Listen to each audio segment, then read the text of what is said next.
Oh, that's a C. Yeah, you're just outside the A zone there. You just missed by a little bit. You think I jerked the trigger? I don't think that matters. Really? Let's find out.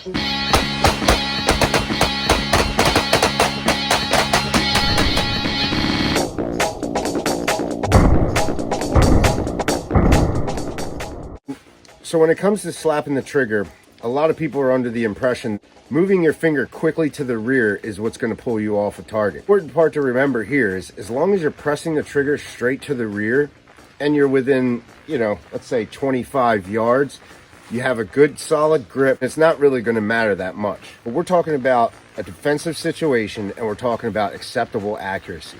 What's acceptable accuracy in a defense situation? Well, of course you'd like to hit that upper A box and perforate the lungs and the heart. But we'll take C-zone hits all day, especially if they're on target that much quicker, because usually, according to statistics, the first bullet on the bad guy, or unfortunately on the good guy, wins the gunfight. So you want to get that gun out and up, on target, get an acceptable sight picture, sight alignment, and get those bullets on target first. That way you win the gunfight. Talking about A-zone, C-zone accuracy. All right, so we're out here at about 10 yards. He's just gonna draw, fire one, and then he's gonna put it back in his holster. He's gonna do this 3 times.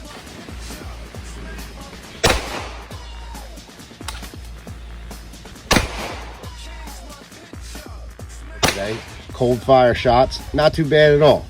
About 5 inches of a spread, we can agree is acceptable accuracy. All right, so we got our 3 cold fire shots in. Decent accuracy, all acceptable hits. I'm gonna have him do the same exact thing, but with a great grip, and I'm gonna slap the trigger for him. All right, I'm gonna slap the trigger. All right, I'm gonna slap the trigger.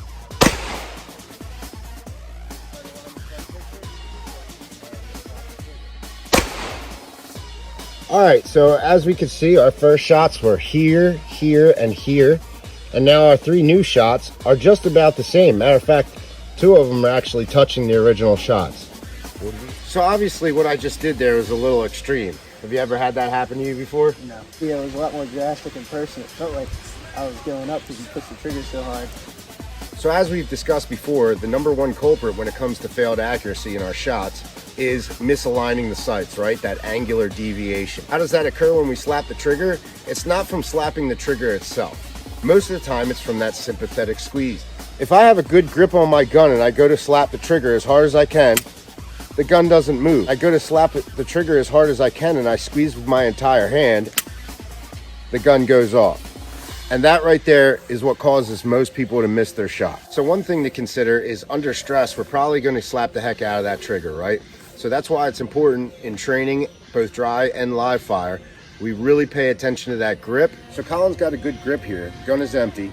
And for the purpose of this demonstration, I'm gonna have him take his support hand off. So right now, the first time, Colin's gonna go ahead and press that trigger to the rear as fast and hard as he can. So as you saw there, not only did the gun itself dip, but pretty much his whole arm because he's doing that sympathetic muscle movement. Now he's gonna recycle the gun. And this time, he's gonna push it to the rear as quickly as possible. He's gonna think about the fact that that trigger only needs 5 pounds. He's gonna get his finger inside that trigger well, and he's gonna simply press it to the rear as quickly as he can, but not as much pressure. Lots less movement, right? So obviously, if we have a higher percentage shot, or if you're farther away from the target, or you just absolutely have to get that head or A-zone shot, then trigger manipulation comes into play. If you're farther away from the target, or even if you have the time, then yes, of course, take the time to prep the trigger and press evenly through the wall to the rear. When we're first learning how to dry fire properly and have a better idea of what you're doing wrong at speed, go ahead and slap that trigger when you're dry firing. Then you can diagnose your grip issues and get past that and really learn to burn it down. All right, that's enough out of me for today. We're gonna get back to shooting. Thanks for checking it out. Smack my bitch up.